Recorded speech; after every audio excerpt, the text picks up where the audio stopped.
how you can delete the WordPress website from Hostinger. So if you want to completely remove a WordPress site from Hostinger, here is how you can do it cleanly.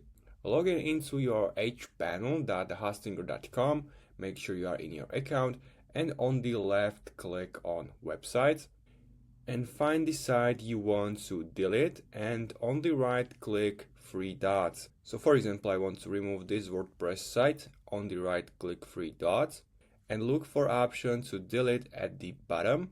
If you click that, Hostinger will ask you to confirm.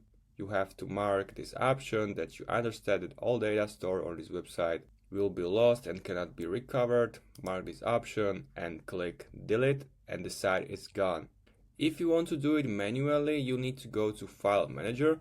So find your WordPress website, you can click Tools, and here is the File Manager. Or you can enter Dashboard, and here is also the File Manager, so open it. Now you need to go to this file, public HTML, and delete everything inside it. So you can press Command plus A to mark all files in your public HTML. If you are on Windows, press Alt plus A and then click the trash bin and delete.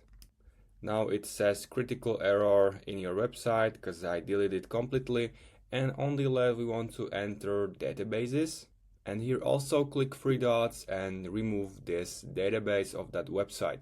So before you do any of this, make sure you actually want to delete it because there is no recovery option.